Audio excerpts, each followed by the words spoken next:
Que fait le gouvernement allemand si on le compare à l'Union européenne? So we can identify the actors. Nous pouvons donc identifier les acteurs à différents niveaux.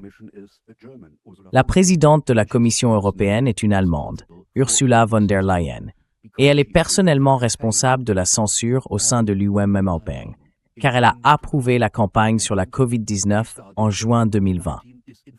Elle a lancé le programme de surveillance de la désinformation liée à la COVID-19 et a contraint les plateformes en ligne à signaler, supprimer et manipuler du contenu. La deuxième est Vera Jourova, vice-présidente chargée des valeurs et de la transparence et ancienne commissaire européenne à la justice.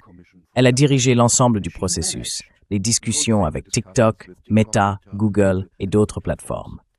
Et le troisième est Thierry Breton, ancien commissaire au marché intérieur. Il a écrit à Elon Musk le 12 août 2024 « Nous n'hésiterons pas à faire pleinement usage de notre boîte à outils. » We will not hesitate to make full use of our toolbox.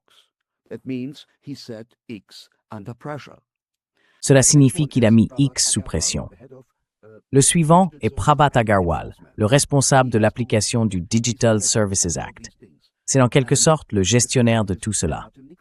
Et la cinquième est Renate Nicolai, directrice générale adjointe de la DG Connect, la Direction générale des réseaux de communication, du contenu et des technologies. Elle doit traduire le Digital Services Act en actions concrètes, en contrôle des systèmes de recommandation.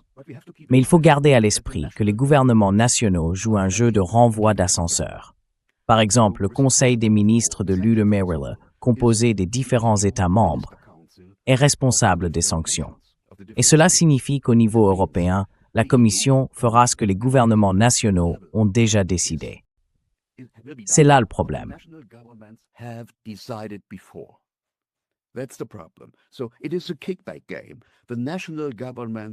C'est donc un jeu de renvoi.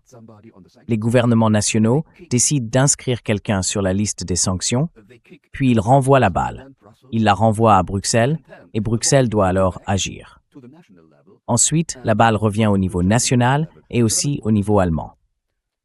Le Bundestag allemand a transformé les sanctions de l'UE contre des individus en droit national le 15 janvier et les a renforcées. Toute personne aidant une personne sanctionnée peut être punie et encourir jusqu'à 10 ans de prison. Et c'est complètement insensé.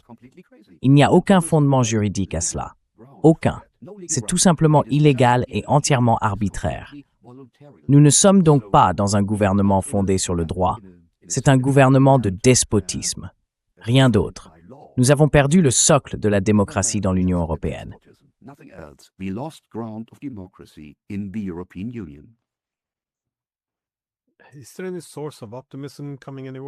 Y a-t-il malgré tout une source d'optimisme quelque part? Voyez-vous des institutions, des médias, la société civile, le monde universitaire, qui que ce soit, résister à cela, même avec un succès marginal? Ou bien, je suppose, d'où vient l'espoir dans tout cela? Ou devrions-nous nous en remettre à ce que nous avons tiré de la stratégie de sécurité nationale des États-Unis de décembre 2025? Confier aux États-Unis la mission de promouvoir des gouvernements alternatifs en Europe. Parce que cela ne semble pas non plus être une issue très idéale.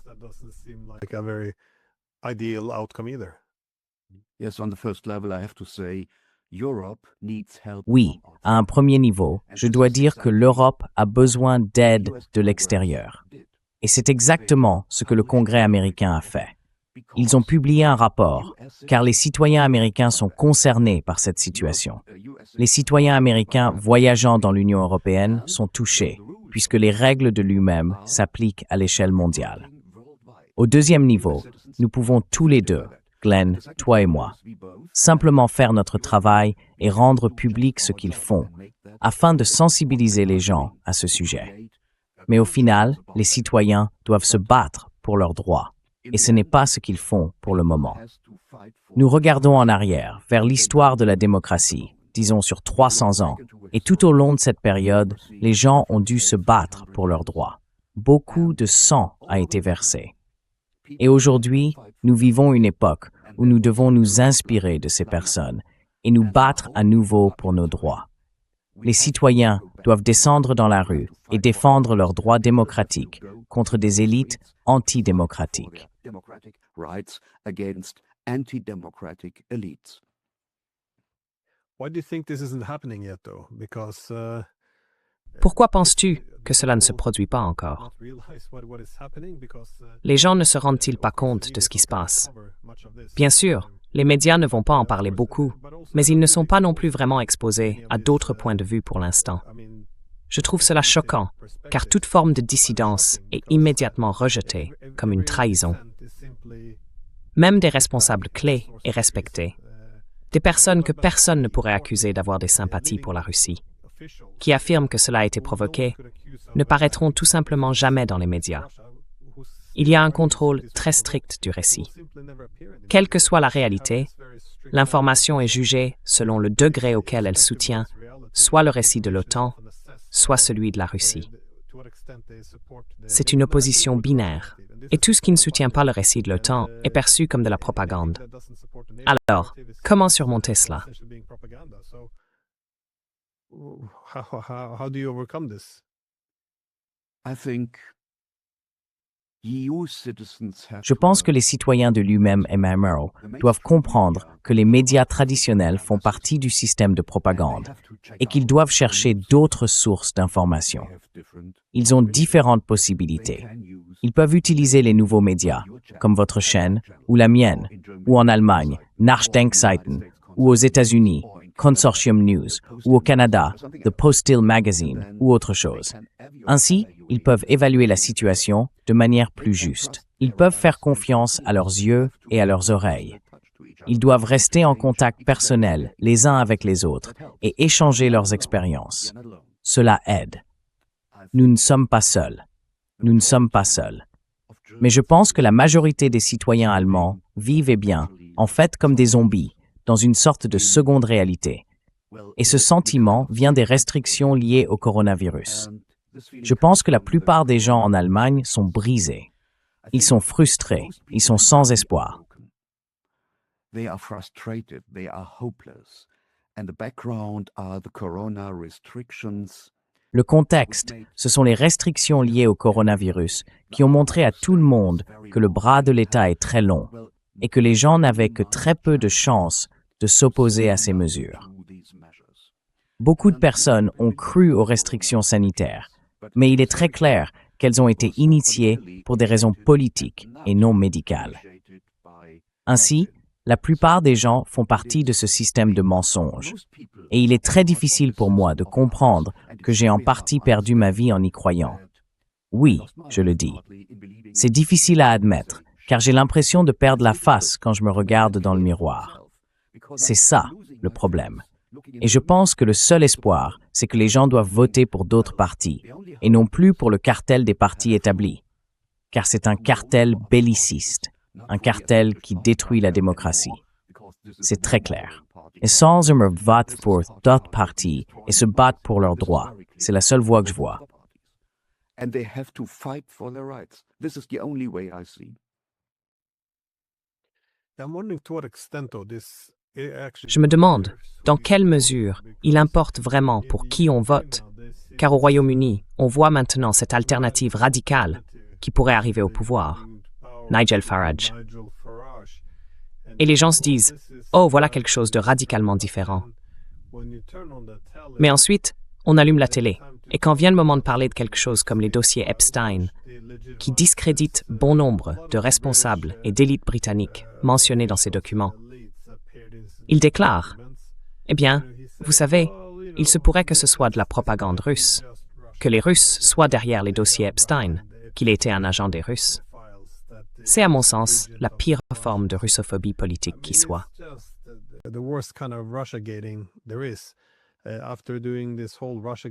Après toute cette histoire de Russiagate, Trump présenté comme un espion, un agent du Kremlin, on a ensuite eu l'affaire de l'ordinateur portable de Biden, qualifié de complot russe. Et maintenant, ils essaient en fait d'appliquer le même schéma au dossier Epstein. C'est assez malin d'une certaine manière, parce que ça n'a aucun sens. Il n'y a pas besoin de preuves, puisque toute personne qui remet en question cette version en disant « Mais comment cela peut-il avoir du sens ? Il n'y a aucune preuve », se voit aussitôt accusé d'être un agent russe. Alors les gens suivent, on dirait. C'est assez frustrant. Mais vois-tu des alternatives?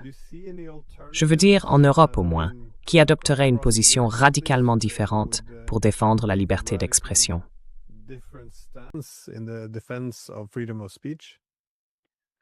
Actually not. So the Epstein files. En réalité, non. Les dossiers Epstein montrent qu'Epstein n'était pas un agent ni un espion pour la Russie. Il était lié au Mossad et à Israël. C'est un premier niveau, le premier niveau. Et le second niveau, c'est une introspection de nos élites. Elles font tout. Eh bien, c'est un risque moral total. Elles font ce qu'elles veulent, et cela frustre encore plus les citoyens, car ils apprennent, à travers l'affaire Epstein, qu'ils ne peuvent rien y faire. Mais c'est la mauvaise leçon à tirer des dossiers Epstein. Nous devons en tirer la leçon que nos élites sont tellement décadentes qu'il nous faut de nouvelles élites. Nous devons les remplacer. C'est la seule solution. Ainsi, le problème en Allemagne, et peut-être aussi au Royaume-Uni et en France, c'est que tout cela joue en faveur des partis populistes de droite comme l'AfD. Et ce que nous voyons actuellement en Allemagne, c'est une transformation de l'AfD qui passe d'un parti pacifiste à un parti transatlantique.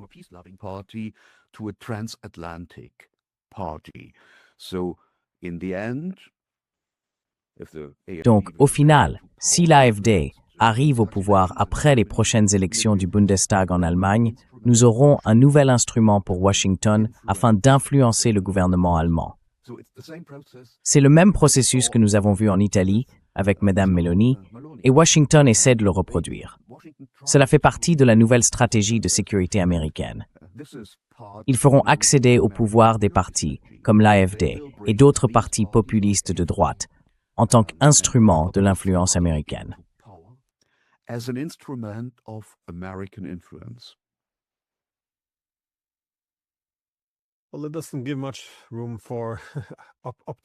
Eh bien, cela ne laisse pas beaucoup de place à l'optimisme, je suppose. Mais, de mon point de vue, un problème essentiel est que nous vivons avec cette peur extérieure depuis si longtemps. En somme, il y a eu une recherche constante de dissidents internes ou d'ennemis de l'intérieur. C'est un sujet dont Carl Schmitt a parlé. Lorsque les êtres humains sont confrontés à une menace extérieure, l'instinct de loyauté et de solidarité au sein du groupe se renforce. Et les gens cherchent à étouffer toute dissidence, toute personne saquiste du groupe ou des récits officiels des autorités.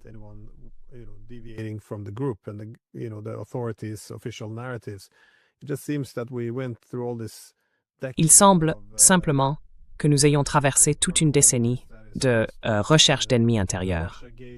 D'abord, il y a eu le Russiagate, où tout le monde, quiconque avait voté pour le Brexit ou pour Trump, pouvait essentiellement être considéré comme un agent russe. Puis, bien sûr, cela a été remplacé par le Covid, où nous avons également cherché des ennemis intérieurs dans une certaine mesure.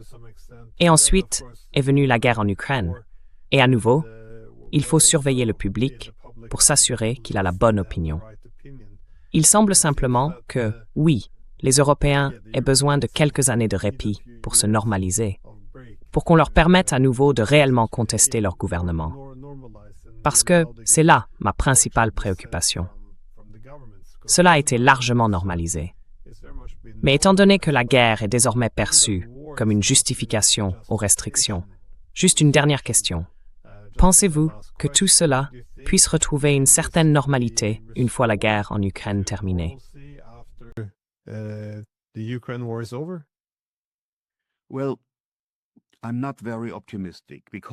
bien, je ne suis pas très optimiste, car nous faisons face à un nouveau siècle de guerre et à un siècle de destruction des démocraties.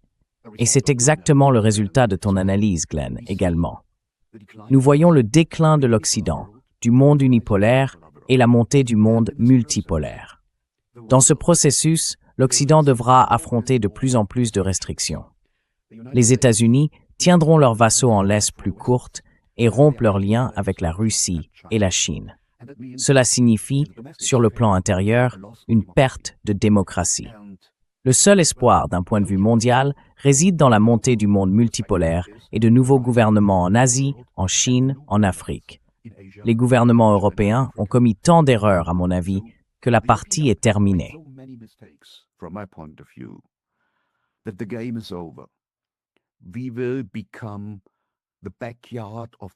Nous deviendrons l'arrière-cour des États-Unis et aussi l'arrière-cour de la Russie. Ma dystopie personnelle ressemble au film hollywoodien Mad Max, des bandits criminels sillonnant l'Europe et terrorisant la population. Et ces terroristes, ce sont les gouvernements eux-mêmes, gouvernant et dirigeant l'État contre leur propre peuple. Ils exploitent leurs citoyens à leur profit et au profit des États-Unis. Parce que cette guerre en Ukraine signifie le transfert d'argent de l'UDEMOM dans son ensemble vers l'Ukraine et vers le complexe militaro-industriel américain, les citoyens d'Europe deviendront de plus en plus pauvres. Et voilà la situation. Une augmentation de l'exploitation, une augmentation du danger de guerre nucléaire et, bien, un déclin de la protection sociale. Voilà le nouveau XXIe siècle. This is the new 21st century.